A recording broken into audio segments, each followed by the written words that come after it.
स्वागत है आप सभी का इस बुलेटिन में। मैं हूं नीलू। करते हैं खबरों की शुरुआत। तो लॉकडाउन का आज 10वां दिन है और सरकार लगातार संवाद के जरिए इसे सफल बनाने और कोरोना को थामने की कोशिश कर रही है। आप अपनी टीवी स्क्रीन पर अब 5 तस्वीरें देखेंगे। पहली तस्वीर प्रधानमंत्री मोदी का संदेश, जिसमें उन्होंने देशवासियों से 5 अप्रैल को रात 9 बजे 9 मिनट के लिए घरों की लाइट बंद कर मोमबत्ती, दिए या फिर मोबाइल फ्लैश जलाने की अपील की। दूसरी तस्वीर लखनऊ की है, जहां पर कोरोना की जंग के तहत सीएम योगी ने 86 लाख गरीबों को ऑनलाइन पेंशन का वितरण किया। तीसरी तस्वीर फिरोजाबाद की है, जहां पर 28 जमातियों के मिलने से हड़कंप मच गया, जबकि उन्हें क्वारंटीन कर दिया गया। चौथी तस्वीर बागपत की है, जहां पर कोरोना की शिकायत पुलिस से करने पर 2 गुटों में पत्थरबाजी हो गई। और आखिरी तस्वीर आप देख रहे हैं संभल की, जहां पर लॉकडाउन के दौरान लोगों पर नजर रखने के लिए पुलिस ने ड्रोन का सहारा लिया है।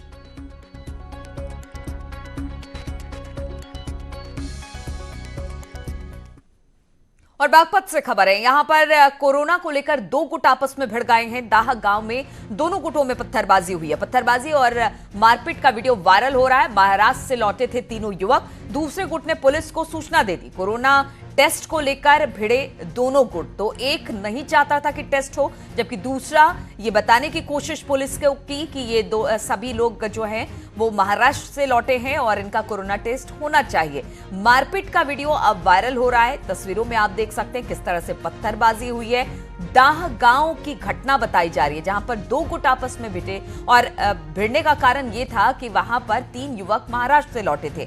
दूसरे गुट ने पुलिस को सूचना दी। कोरोना टेस्ट को लेकर बात हो रही थी कि जो 3 लोग वहां से आए हैं उनका टेस्ट हो, जबकि दूसरा गुट नहीं चाहता था कि टेस्ट हो, और इसी को लेकर यह मारपीट का वीडियो अब वायरल हो रहा है।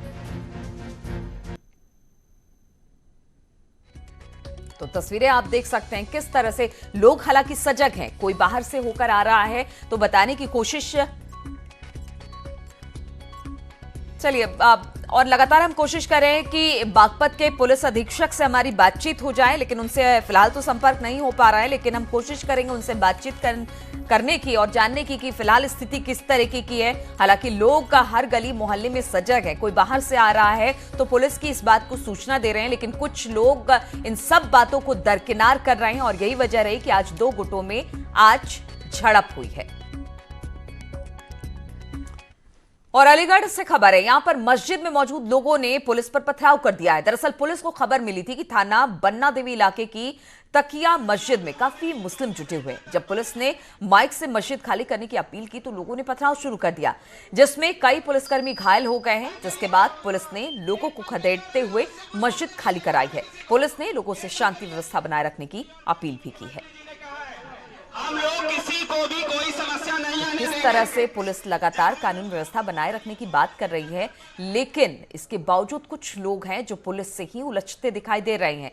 थाना बन्ना देवी इलाके की घटना बताई जा रही है, जहां पर तकिया मस्जिद में काफी मुस्लिम जुटे थे और उनको हटाने की कोशिश में उन्होंने पुलिस पर ही पथराव कर दिया।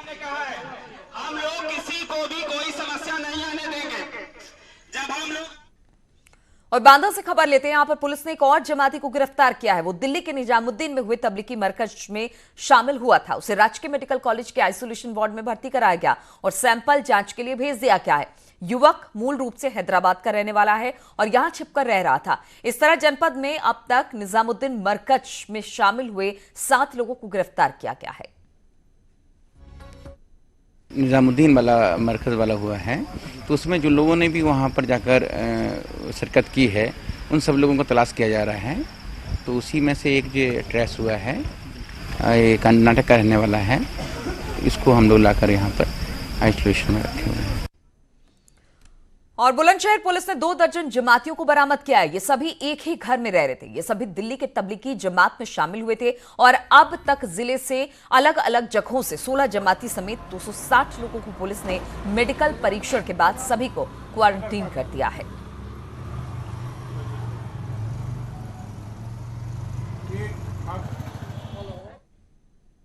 और फिरोजाबाद में अलग अलग जगहों से 28 जमातियों के मिलने से हड़कंप मच गया है। इन लोगों को कई जगहों पर क्वारंटीन किया गया है और इनका सैंपल जांच के लिए भेज दिया गया है। प्रशासन को उनमें से 4 में संक्रमण की आशंका है। यही वजह है कि जिन 3 मस्जिदों में ये लोग रह रहे थे वहां 1 किलोमीटर तक के इलाके को सील कर दिया गया। और इस वक्त सीधे रुक करेंगे, सीएम योगी कुछ कह रहे हैं, आइए सुनते हैं।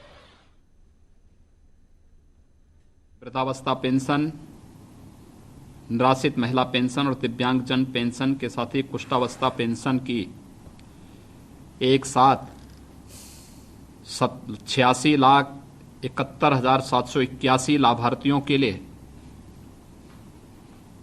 871 करोड़ 46,93,000 रुपये की राशि आज इन विभागों के द्वारा प्रदेश के अंदर एक साथ रिलीज की जा रही है।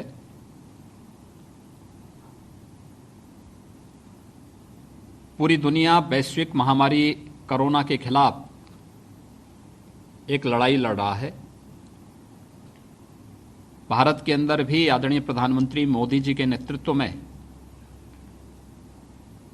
कोरोना के खिलाफ लड़ाई में पूरा देश 21 दिन के लॉकडाउन की इस कार्रवाई में सहभागी बन रहा है। गरीब कल्याणकारी योजनाओं का लाभ हर गरीब और वंचित तक समयबद्ध ढंग से प्रशासनिक मशीनरी जब पहुंचाती है तो स्वाभाविक रूप से वह अपनी पीड़ा को भूल करके समाज की और देश की लड़ाई में सहभागी बनता हुआ दिखाई देता है। और आज आप सब ने जब यहाँ पर हम लोगों ने प्रदेश के उन सभी लाभार्थियों को, चाहे वह वृद्धावस्था पेंशन से जुड़े हुए हों, दिव्यांगजन पेंशन से जुड़े हुए हों, निराश्रित महिला पेंशन हो या कुष्ठावस्था पेंशन की राशि छोटी है लेकिन वो अपने आप में एक संदेश देने वाली है। उन सभी गरीबों, वंचितों और उन निराश्रितों के साथ सरकार खड़ी है एक संबल के रूप में। उनको कभी भी अनाथ या असहाय के रूप में हम नहीं कहीं छोड़ सकते इस देश से। इस राशि के पाने के बाद भी उनके चेहरे पर जो खुशी देखने को मिली है, यह सरकार की लोक कल्याणकारी योजनाओं को उन गरीबों के लिए कितना महत्व है, यह इसके माध्यम से हम सहज रूप से समझ सकते हैं, जान सकते हैं। मैं धन्यवाद दूंगा अपने पूरी प्रशासनिक मशीनरी को जिसने 21 दिनों के लॉकडाउन की इस कार्रवाई के साथ प्रदेश के गरीबों के लिए चल रही विभिन्न योजनाओं को समयबद्ध ढंग से उन लोगों तक पहुंचाने के लिए एक बृहत अभियान को आगे बढ़ाया है। पहले दिन हम लोगों ने प्रदेश के अंदर 27,15,000 से अधिक निर्माण श्रमिकों के खाते में 1,000 रुपये भरण पोषण के रूप में उनके खाते में उपलब्ध कराने का कार्य किया था और इसमें निरंतर वृद्धि हो रही है। विभागीय स्तर पर निरंतर इसका अनुश्रवण करते हुए इस कार्रवाई को और तेजी के साथ आगे बढ़ाने का कार्य किया जा रहा है। साथ ही साथ अभी 1 अप्रैल को प्रदेश के अंदर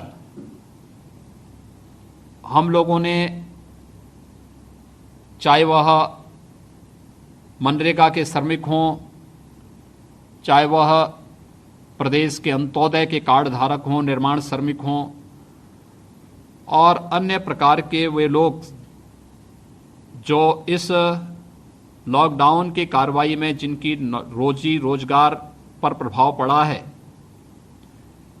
ऐसे करोड़ों लोगों के पास राशन भिजवाने का कार्य, राशन उन तक पहुंचाने का कार्य भी सफलतापूर्वक संपन्न किया गया। 88 लाख मनरेगा श्रमिकों की उनकी 611 करोड़ रुपए की मनरेगा की मजदूरी को भी सफलतापूर्वक उनके खाते में भेजने का कार्य किया गया और आज मुझे प्रसन्नता है कि 871 करोड़ 48 लाख रुपए की राशि इन लगभग 86,71,081 जो लाभार्थी हैं, जिसमें वृद्धावस्था पेंशन है, निराश्रित महिला पेंशन है, दिव्यांगजन पेंशन है और कुष्ठावस्था पेंशन है, इन सभी लोगों को उपलब्ध कराने की कार्रवाई आज यहाँ पर सफलतापूर्वक यह कार्यक्रम यहाँ पर आज संपन्न हो रहा है। मैं इसके लिए सबसे पहले इस राशि को एक साथ 2 माह की राशि एक साथ अवमुक्त करने के लिए अपर मुख्य सचिव वित्त को हृदय से धन्यवाद देता हूं। साथ ही साथ यहाँ पर दिव्यांगजन पेंशन की इस राशि को और कुष्ठावस्था पेंशन की इस राशि को, दिव्यांगजन पेंशन की राशि पहले 300 रुपये थी, इसे हम 500 रुपये प्रति माह कर रहे हैं। कुष्ठावस्था पेंशन 2500 रुपये प्रति लाभार्थी है। इस प्रकार से इस कार्य के लिए दिव्यांगजन कल्याण विभाग को मैं हृदय से धन्यवाद देता हूं। विभाग के मंत्री यहाँ पर स्वयं उपस्थित हैं, विभाग के प्रमुख सचिव और अन्य अधिकारी भी। निराश्रित महिला पेंशन की योजना महिला और बाल विकास विभाग के द्वारा और वृद्धावस्था पेंशन की राशि समाज कल्याण विभाग के द्वारा यहाँ पर वितरण की कार्रवाई, पहले से कई अधिक लाभार्थियों की संख्या में बढ़ोतरी होना और साथ ही साथ राशि में बढ़ोतरी के साथ उन सभी ज़रूरतमंदों तक पहुँचाने का कार्य आज यहाँ पर हो रहा है।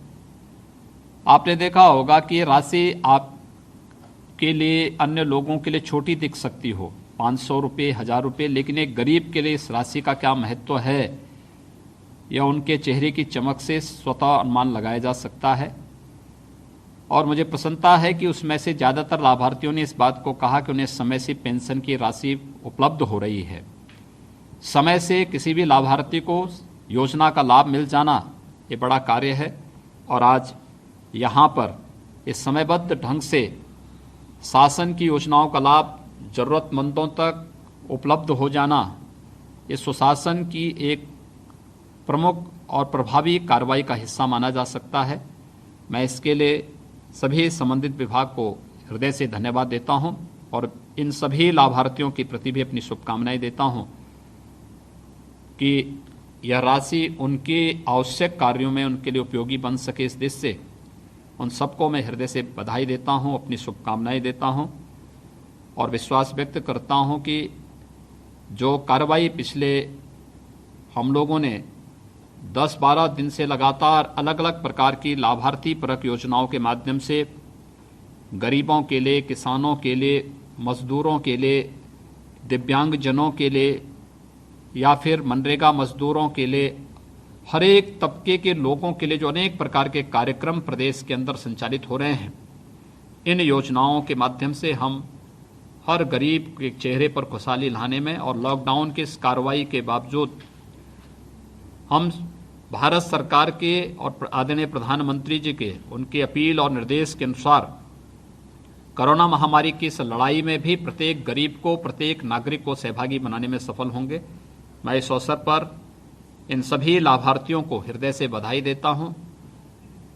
जिन विभागों ने इस कार्रवाई में भागीदारी बनकर के समयबद्ध ढंग से इस कार्य को आगे बढ़ाया है, उन सबको मैं हृदय से धन्यवाद ज्ञापित करता हूं।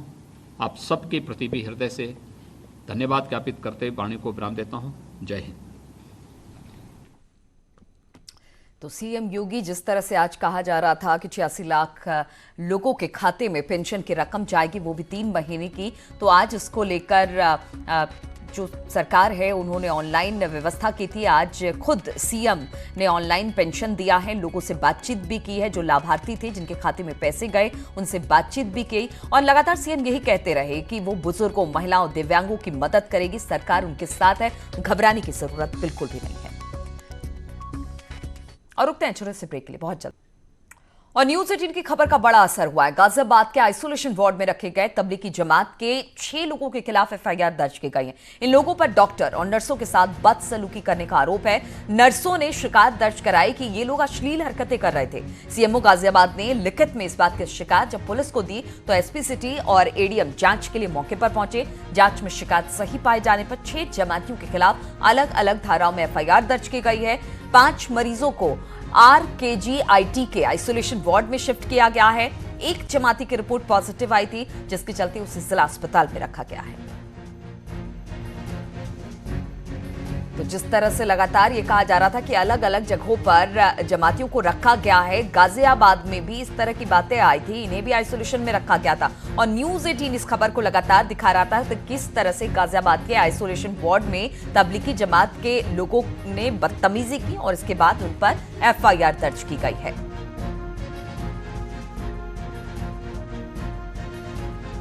मैंने बताया आपको कि वो जो आरोप है वो उनके द्वारा ये कहा है कि उनके साथ उचित व्यवहार नहीं किया है और दवा में जो भी दवा देते हैं वो लोग सहयोग नहीं करते हैं और कुछ अश्लील व्यवहार करते हैं। इस तरह का आरोप है, उसकी हम लोग जांच कर रहे हैं। कितने हैं ये लोग यहाँ? ये 6 लोग यहाँ पर एडमिट हैं। चीफ मेडिकल सुपरिटेंडेंट द्वारा एक पत्र प्राप्त हुआ है जिसमें जो आइसोलेशन वार्ड में लोग हैं उनके विरुद्ध कतिपय आरोप लगाए गए हैं, जिन आरोपों के आधार पर थाना पर एक मुकदमा पंजीकृत किया गया है, जो कि अंतर्गत धारा 354, 294, 509, 269, 270, 271 दर्ज किया गया है। इन्वेस्टिगेटर को जो विवेचक है उसको शीघ्र ही साक्ष्यों के आधार पर विवेचना के निस्तारण हेतु आदेशित कर दिया। गाजियाबाद के जिला अस्पताल में जिस तरीके से मरीजों ने जो कि तबलीगी जमात से आए थे हरकत की, वो खुद शर्मसार कर देने वाली है। क्या पूरा घटनाक्रम? सर आपसे जानना चाहूंगा, तबलीगी जमात के जो लोग आए थे किस तरह का उनका व्यवहार था जिसके चलते कदम उठाना पड़ा लोगों के खिलाफ एफआईआर दर्ज करने? ये हमारे स्टाफ के साथ में मिसबिहेवियर कर रहे थे वार्ड के अंदर। उसकी कंप्लेंट मेरे को 2-3 बार उन्होंने की, मैंने भी समझाया जाके, लेकिन वो मान नहीं रहे थे। इसके बावजूद जब इनके कल कुछ परिजन आए थे उनको भी शिकायत हमारे स्टाफ ने किया तो वहाँ नर्स भी मौजूद थी, उनका कहना यह है कि उनके सामने ही कपड़े बदल देना, सब कपड़े बदलना, नंगे नाच करना वहाँ पे अपने आप कपड़े उतार कर, तेज़ आवाज़, वो जो भी मोबाइल रखते हैं उस पर डांस करना, ये सब चीज़ें उनकी प्रैक्टिस में थी। तो आखिरकार फिर आपने शिकायत की, उनके खिलाफ मुकदमा दर्ज? हाँ, शिकायत की, उनका मुकदमा दर्ज हो गया है। हमारे जो स्टाफ है पूरा बिल्कुल तन मन से लगा हुआ है, ठीक है ना। सब यहीं पे रहते हैं, 24 घंटे काम कर रहे हैं, बड़ी तन्मयता से कर रहे हैं, उसमें कोई कमी नहीं छोड़ रहे हैं कि उन्होंने ये बदतमीजी की, हमको ये ना करें। तकरीबन 6 लोग हैं जो आए थे, इनमें से कितने लोग पॉजिटिव आए हैं और बाकी का अब क्या किया गया है? इनमें से एक नेगेटिव आ गया है, 4 की नेगेटिव रिपोर्ट आ गई है, एक की अवेटेड है। तो एक को यहाँ भी एडमिट किया गया? एक एडमिट है, बाकी सब यहाँ से शिफ्ट कर दिया गया। कैमरा पर्सन शिवम के साथ अमित राणा, न्यूज़ 18 उत्तर प्रदेश। और इसी पर बातचीत करने के लिए, चूंकि आज 10वां दिन है लॉकडाउन का और कई जगह से अलग अलग मामले भी निकलकर सामने आए हैं, हमारे तमाम सहयोगी हमारे साथ जुड़ रहे हैं। ऋषभ हमारे साथ लखनऊ से होंगे, अमित हमारे साथ कानपुर से, उमेश श्रीवास्तव मेरठ से और नोएडा से राजीव हमारे साथ होंगे। उमेश के पास पहले चलते हैं। उमेश, अगर मेरठ की बात की जाए, आज लॉकडाउन का 10वां दिन, लगातार मेरठ में भी कई मामले कोरोना पॉजिटिव के निकलकर सामने आ रहे हैं, ऐसे में आज क्या अपडेट? जी हाँ, देखिए नीलू जी, मेरठ से ताज़ा अपडेट ये है कि यहाँ कोरोना पॉजिटिव मरीजों की संख्या 24 हो गई है। मेरठ के लाला लाजपत राय मेडिकल कॉलेज में एक मरीज हापुड़ का भी कोरोना पॉजिटिव पाया गया है और जिन 24 मरीजों में कोरोना पॉजिटिव की पुष्टि हुई है, इनमें से 5 जमाती भी शामिल हैं। 4 जमाती नए कोरोना पॉजिटिव पाए गए हैं और एक जमाती को पहले ही कोरोना पॉजिटिव घोषित किया जा चुका है। तो निश्चित तौर पर मेरठ चहुओर कोरोना पॉजिटिव मरीजों से घिर गया है। यहाँ का स्वास्थ्य विभाग महमूद टास्क जो है लिए हुए है और लगातार विभिन्न इलाकों में जाकर के स्वास्थ्य विभाग की 600 से ज्यादा टीमें घर घर जाकर के लोगों से पूछताछ कर रही हैं और जितने भी जमाती यहाँ पकड़े गए हैं, तकरीबन 292 जमाती यहाँ ट्रेस हुए हैं। इन 292 जमातियों को होम क्वारंटाइन कर दिया गया है। जहां तक लॉकडाउन की बात है, मैं अपने कैमरा पर्सन अभिषेक शर्मा से कहूंगा कि यहां की तस्वीरें भी दिखाएं कि किस तरह से पुलिस के ये जवान यहां मुस्तैद रहते हैं, आरआरएफ के जवान यहां पर मुस्तैद रहते हैं और ये सारे जवान लगातार गाड़ियों की चेकिंग करते रहते हैं और कॉन्टिन्यूअसली यहां कोरोना को लेकर के जिस तरह से लॉकडाउन किया गया है उसका पालन करवाने को लेकर मशक्कत करते रहते हैं। इन तस्वीरों में आप साफ तौर पर देख सकते हैं, कहीं ट्रैफिक पुलिस के सिपाही खड़े हैं, कहीं ये पुलिस के जवान खड़े हैं और हर आने जाने वाले की तलाशी ली जाती है, हर आने जाने वाले से पूछताछ की जाती है कि वो कैसे निकले घर से और लॉकडाउन का पालन बिल्कुल उमेश, तो कहा जा सकता है एक तरफ हमें लग रहा था कि स्थिति कंट्रोल में है अब से कुछ दिन पहले तक, लेकिन जमात के जिस तरह के मामले हम निकलकर सामने आए और जहां जहां ये जमाती गए हैं वहां वहां जो स्थिति है वो खराब होती दिखाई दे रही है। ऋषभ मणि भी हमारे साथ लखनऊ से जुड़े हुए हैं। ऋषभ, अगर लखनऊ की बात की जाए तो आज लखनऊ को लेकर क्या अपडेट है? कोई नया मामला निकलकर सामने आया है? और जिस तरह से जमातियों की बात हो रही है, जहां जहां जमाती गए हैं वहां वहां ये संक्रमण भी आगे की तरफ बढ़ता गया है, लखनऊ की क्या स्थिति?